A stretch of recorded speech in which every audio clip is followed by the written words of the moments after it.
Chers amis followers de votre chaîne YouTube Dakar Matin, chers frères africains ainsi que toute la communauté internationale.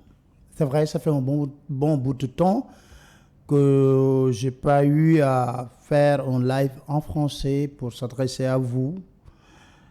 Mais aujourd'hui, je pense que vous connaissez les derniers développements de la situation politique de notre pays.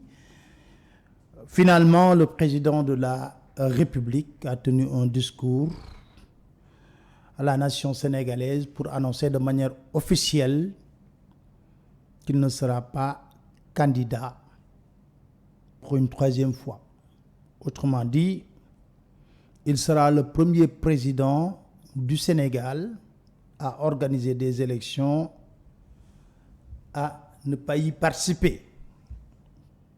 Je pense que cette décision est sage et responsable, car tout le monde était conscient que s'il avait décidé de participer à la présidentielle de 2024, il y a de forts risques de troubles et le Sénégal peut même basculer dans le chaos. Comme nous avons combattu avec lui d'ailleurs du reste en 2011, la troisième candidature de Maître Wade.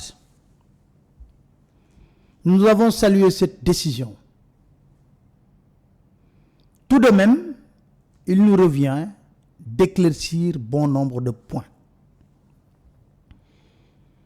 Sur le dialogue national, tout récemment, j'ai fait un tweet en demandant à l'opposition radicale, comme l'opposition douce, d'entreprendre des discussions avec le pouvoir pour qu'on trouve les voies et moyens nécessaires afin qu'on organise des élections libres, transparentes, mais surtout inclusives. Pourquoi? Pour la bonne et simple raison que nous avons constaté que le simulacre de dialogue que le président Macky Sall a initié et organisé, au bout du compte, n'avait qu'un seul objectif: permettre à Karim Wade, Khalifa Ababacar Sall de participer à la prochaine présidentielle de 2024. Mais par ricochet, ils se sont organisés dans ce simulacre de dialogue pour essayer d'empêcher à Ousmane Sonko d'être candidat. Par conséquent, ce dialogue n'a pas pour objectif d'avoir des acquis démocratiques et de les maintenir. Elle n'avait pas pour objectif aussi d'œuvrer pour un Sénégal apaisé, un Sénégal démocratique. Ce dialogue non plus n'était pas sincère, pour la bonne et simple raison que on ne peut pas quand même reprocher à des leaders des détournements de deniers publics, de prévarication de nos deniers publics, accepter par des artifices que ces personnes peuvent participer à une élection présidentielle et s'organiser de telle sorte que pour quelqu'un qu'on a accusé de diffamation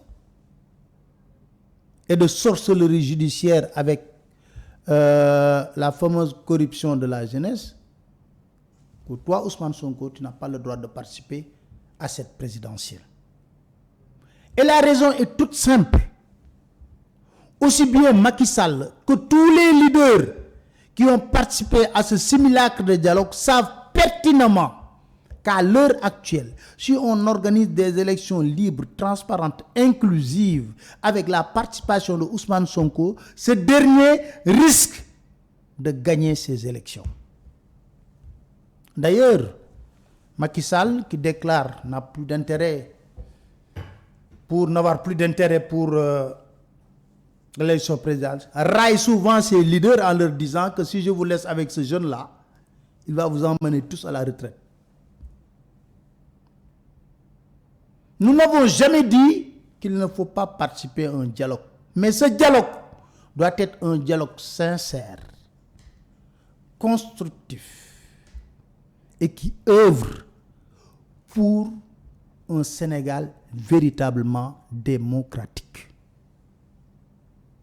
Par le passé, nous avons connu des dialogues ici au Sénégal, dirigés par de grands juristes, des magistrats comme Kéba Mbaye, Diaïté, à l'époque de Diouf. Et c'est à travers des dialogues que nous avons eu des acquis démocratiques. Mais l'isoloir, c'est au terme d'un dialogue qu'on l'a obtenu. Au Sénégal, on votait sans isoloir. L'encre indélébile, on l'a obtenu à travers un dialogue. Les fautes qu'organisait le parti au pouvoir, c'est qu'il pouvait voter plusieurs fois. Mais à travers l'encre indélébile, on a réglé ce problème. Le contrôle du fichier électoral avec l'audit par la société civile, on l'a obtenu par le dialogue. L'ONEL, Organisation nationale de supervision des élections, qui est devenue maintenant la Sénat, la Commission électorale nationale autonome, on l'a obtenu au terme d'un dialogue. Avoir quelqu'un de neutre pour gérer tout le processus électoral, on l'a obtenu avec Abdou Diouf, qui avait nommé à l'époque général Lamine Sissé, qui a organisé la première alternance en 2000 ici. Abdoulaye Wade n'a pas fait moins.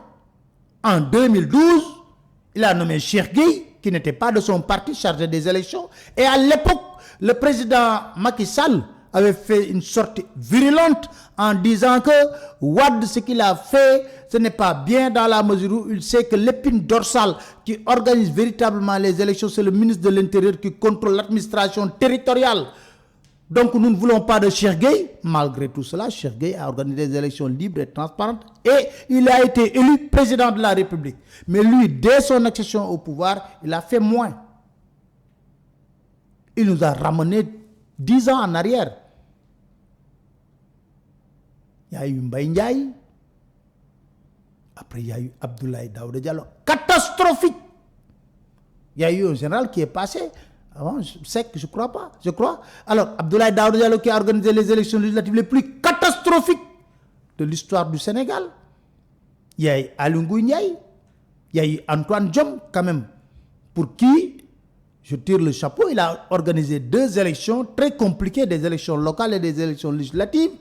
Mais quand même, c'était plus apaisé. Alors, le processus électoral au Sénégal s'est forgé à travers ces acquis démocratiques, obtenus au terme de luttes épiques. Mais regardons un peu. Qu'est-ce que les dialogues de Macky Sall ont amené au Sénégal en termes d'acquis démocratiques? Le premier dialogue qu'il a voulu organiser, l'objectif était connu. Juste après le dialogue, il voulait une porte de sortie pour libérer Karim Wade. Un mois, je ne sais pas, ou 2 semaines après, il a gracié Karim Wade avant de l'exiler. Tout le monde est correct. Voilà le résultat de ce dialogue qu'il avait organisé une première fois. Deuxième dialogue, c'était pourquoi? C'était pour imposer le parrainage. Au terme un mois ferme de discussion. Qu'est-ce qui s'est passé? Lorsque la commission politique est partie lui donner les résultats du dialogue, il ne les a même pas reçus 1 heure de temps. Oui, je suis pressé, je dois prendre mon avion pour voyager, mais je sais que de tout ce que vous avez discuté, je ne retiens que le parrainage. Et ça a fait l'objet de débats. Il y a eu des manifestations de l'opposition. Le jour où on devait voter le parrainage à l'Assemblée nationale, Dakar était barricadé, tous les leaders de l'opposition étaient arrêtés. Ils n'ont même pas eu la décence de voter cette loi au terme d'un débat. La loi sur le parrainage a été votée sans débat pour une loi majeure qui va changer le fonctionnement de nos élections. Il a imposé qu'on vote cette loi sans débat. Après, qu'est-ce qu'il a fait? Il a pris le code électoral, il a changé des articles du code électoral pour empêcher à Karim Wade et à Khalifa Sall d'être candidats pour la présidentielle de 2019.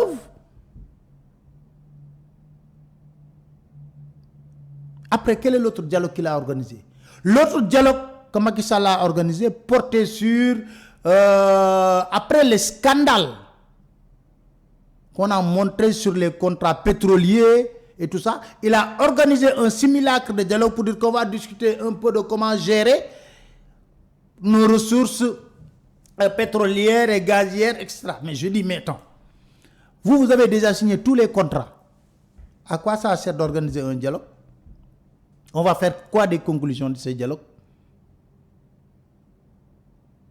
Voilà ce qu'il a fait. Alors, son objectif à travers cette discussion sur nos ressources, c'était pour enterrer les scandales que nous avons connus. Le dernier dialogue qu'il vient d'organiser n'avait comme seul objectif que de réintégrer Karim, Khalifa Sall, mais d'essayer d'éliminer, je ne dis même pas éliminer, mais d'essayer d'éliminer Ousmane Sonko. C'est pourquoi les jeunes appellent ça le deal-lock. C'est des deals. Et toutes les personnes qui ont participé à ce dialogue ont une responsabilité devant l'histoire.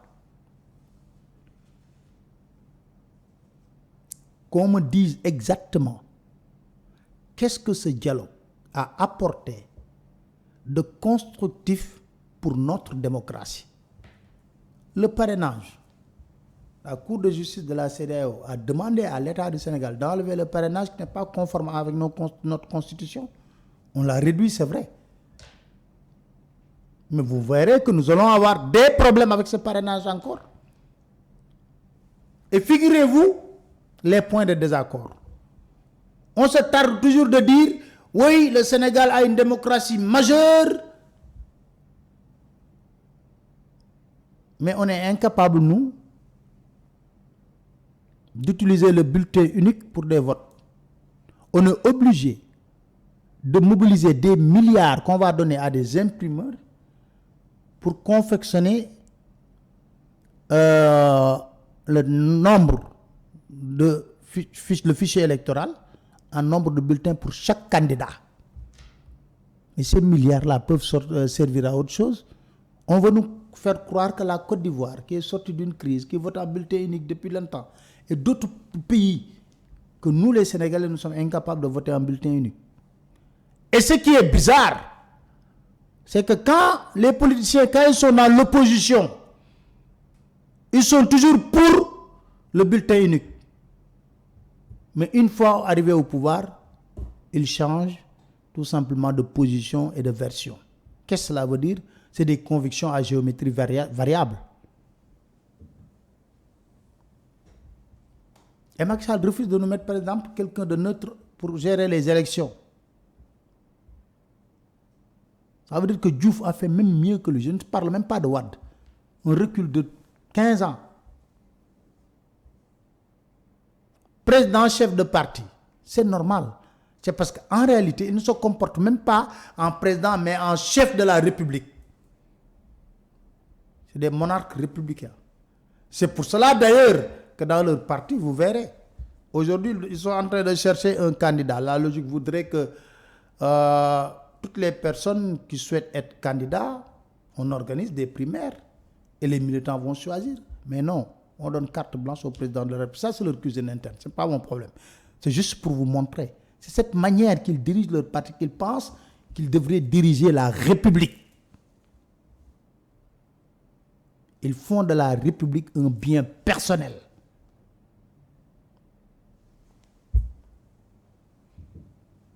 Aujourd'hui, l'objectif n'est rien d'autre que de chercher à éliminer la candidature d'Ousmane Sonko. Parce qu'ils sont conscients, s'ils organisent des élections avec la participation de Sonko, ils risquent d'être humiliés. Et l'argument qu'on nous sert, c'est que Sonko a maille avec la justice. Wade a emprisonné ici un leader pendant 6 mois, il est sorti, il a été candidat. C'est un challenger naturel en 2007. Wade même, lui-même a été emprisonné combien de fois par Diouf? Est-ce que ça l'a empêché d'être candidat? En réalité, c'est Macky Sall et sa majorité qui ont changé le code électoral en 2018 pour chercher à éliminer Karim et Khalifa Ababakar Sall. Vous n'avez jamais entendu un juge se prononcer sur la déchéance de quelqu'un par rapport à des élections pour dire que telle personne ne peut pas participer à une élection. Il n'existe pas aucune décision de justice. Mais ils ont mis dans le code électoral, quand tu es condamné pour tant de mois, tu ne peux pas être candidat. Ou tu dois verser tant, tu ne peux pas être candidat. La preuve, c'est le même Macky Sall pour réintégrer Karim et Khalifa Sall qui demande à sa majorité de changer très rapidement la loi. Parce que c'est sa majorité qui l'avait fait. La vérité c'est quoi? C'est Macky Sall qui a utilisé le code électoral pour éliminer des adversaires politiques. C'est aussi simple que ça. C'est pas compliqué. Je m'avais maintenant vous parler de la situation de Sonko qui est toujours séquestré. Plus d'1 mois, il est séquestré de manière illégale. Aujourd'hui, la cité où vit Sonko est devenue une caserne de policiers et de gendarmerie. Si vous venez, vous voyez des blindés. Tu as comme l'impression d'être à la bande de Gaza. C'est inadmissible.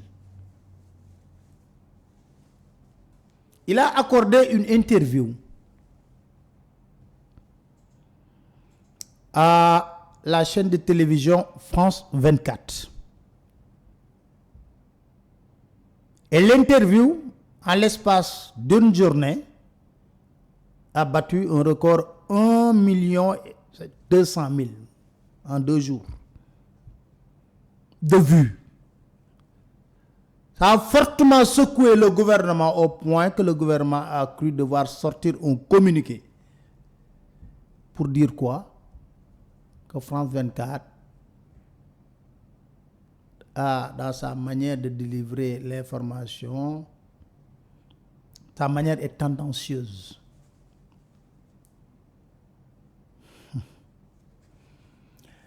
Alors, parce qu'il pensait qu'il contrôlait tout.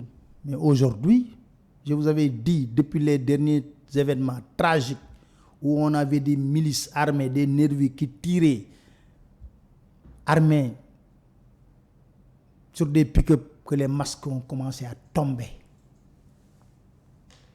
On n'est pas là pour détruire l'image du Sénégal. Non. Nous avons constaté que vous avez pris des L200 pick-up, quelque chose qu'on n'a jamais vu dans l'histoire politique du Sénégal. Vous avez recruté des nervis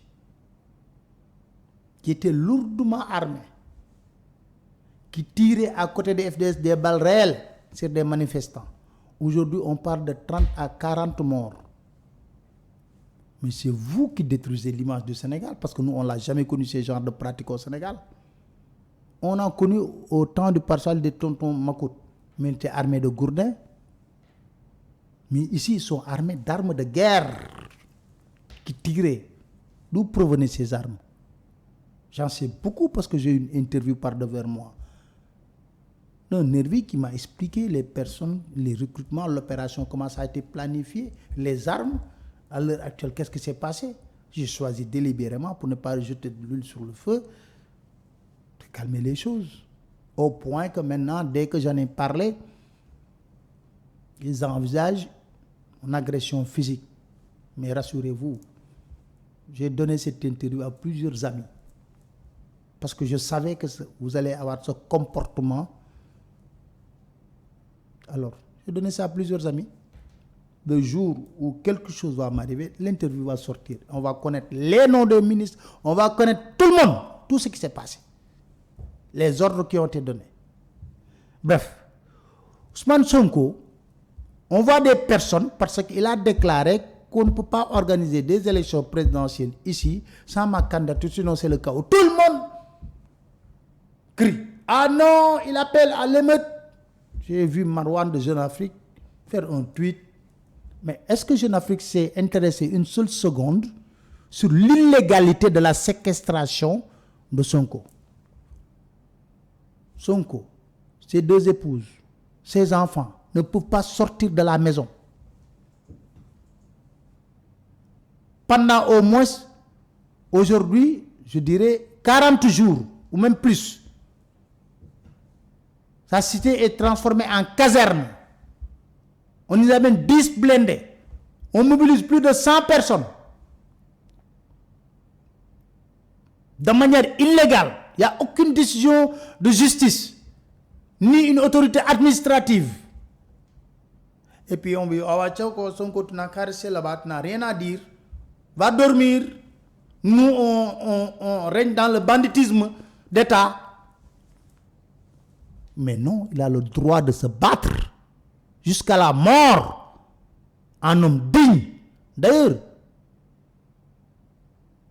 je discute avec beaucoup de policiers et de gendarmes. Ils me disent, c'est un vrai homme. C'est un homme digne. Vraiment, nous avons du respect, de la considération pour Ousmane Sonko. Parce que nous sommes en train de lui faire subir des choses, mais il est resté toujours digne par rapport à l'épreuve. Et ces personnes qui se disent choquées, on n'a pas entendu l'ONU,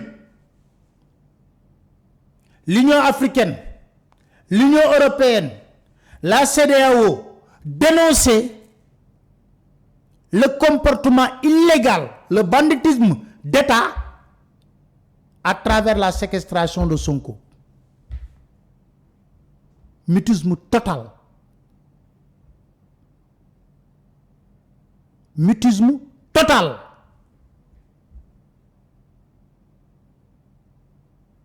Même ici au Sénégal, aucune autorité religieuse ou coutumière n'ose élever la voix pour dénoncer ce fait. Pour dire au président Macky Sall, quand même, ce que vous faites là, c'est trop. On nous avait dit, Sonko n'est pas arrêté. Et ça, c'est le ministre de la Justice qui le dit. N'est pas encore arrêté parce que la décision de justice n'est pas sortie. Maintenant, la décision de justice est sortie. La décision de justice est sortie. En 3 jours, vous avez sorti la décision de justice contre Mame Mbaye Niang. Vous l'avez enregistré. Le procureur a interjeté appel de même que Mame Mbaye Niang. En l'espace de 8 jours, vous l'avez rejugé en cour d'appel. Alors maintenant, la décision de justice de Sonko est sortie. Il faut être homme. Il faut avoir quelque chose entre les jambes, comme on dit. Il faut assumer. Assumer, c'est quoi? Il faut l'arrêter. Et vous savez pertinemment les raisons pour lesquelles, aujourd'hui, passez-moi l'expression, vous n'avez pas de solution. Parce que c'est vous qui avez écrit noir sur blanc que vous l'avez jugé par contumace. Alors que on juge quelqu'un par contumace, s'il a fui le pays, s'il n'est plus là. Mais vous l'avez vu, vous l'avez séquestré, il est là. Il ne peut même pas quitter le pays parce qu'il est sous contrôle judiciaire. Vous l'avez vu comme ça. Lors du procès, même si le juge n'a pas demandé qu'on l'amène de force. Vous l'avez jugé par contumace. Alors, si vous l'arrêtez, le procès tombe dans l'eau. Vous êtes obligé de tenir un autre procès et on va vers des révélations explosives sur tous les comploteurs. par rapport au dossier Adji Sarr, Ousmane Sonko, vous le savez pertinemment. Raison pour laquelle on préfère rester dans l'illégalité. Et si Sonko se réveille un bon matin, se constitue prisonnier, qu'est-ce que vous allez faire? Vous serez obligé de le rejuger. Et vous savez très bien que ce que vous avez rendu, j'en rigole d'ailleurs, je me disais que les juges qu'on a poussés à faire n'importe quoi, et Macky Sall n'est plus candidat, ça me fait rire. En tout cas, nous nous battrons pour après février 2024. Toutes ces personnes-là, vraiment, pour rebâtir au nouveau Sénégal, on les amène au frigo. Voilà. Parce que ce n'est pas avec ces personnes-là qu'on peut bâtir un nouveau Sénégal. Il faut qu'on soit conséquent. Sonko est en train de se battre. Il est chez lui. Il est libre de demander à ses partisans de manifester parce que c'est de manière illégale qu'il est séquestré. Maintenant, qui peut le plus, peut le moins. Vous avez déplacé pratiquement votre caserne ici, venez, arrêtez. Et on va vers un nouveau procès. Mais vous n'osez pas le faire. Et cette sorte de fumisterie, oui, Sonko ne doit pas dire certaines choses. Si, Sonko doit se battre jusqu'au bout. Et il va se battre jusqu'au bout. Parce que vous également, dans vos combines, vous êtes allé jusqu'au bout. Mais il va rester jusqu'au bout. Et Dieu va trancher et le peuple sénégalais va trancher parce que ce peuple sénégalais aspire vraiment à une rupture qualitative. On ne peut pas reprendre les mêmes hommes pour faire la même chose. Parce qu'aujourd'hui, les jeunes sont éveillés, en ont marre vraiment de certains comportements qui n'honorent pas le Sénégal, qui n'honorent pas la République. Il faut arrêter de dire, oui, on va mener ce pays dans le chaos. C'est récurrent dans le discours de Macky Sall. Mais ce qui amène le chaos ici au Sénégal, ce sont ces hommes. Parce qu'aucun opposant n'a recruté de nervis ici. Aucun opposant n'a les moyens d'acheter des L200. Aucun opposant n'a les moyens de prendre des armes. Les manifestants n'étaient pas armés. Les nervis et les milices tiraient sur des manifestants désarmés. Aïssata Tall Sall a dit que les FDS tiraient à balles réelles parce que c'était la légitime défense. Comment des manifestants qui n'ont même pas d'armes, tu peux parler de légitime défense? Mais il y a une seule chose, il faut remercier Macky Sall. Parce qu'il nous a montré les personnes qui n'ont pas d'honneur, qui n'ont pas de dignité, qu'il poussait à faire un troisième mandat. Il les a tous ridiculisés et a montré aux Sénégalais que pour rebâtir le Sénégal, il ne faut pas compter sur ces personnes-là. Voilà. Voilà ce que je voulais vous dire en résumé. Et puis, je vous demande de continuer à vous abonner sur votre chaîne YouTube Dakar Matin, à me suivre sur mes pages Twitter et Facebook. Et merci à tout le monde et à très bientôt.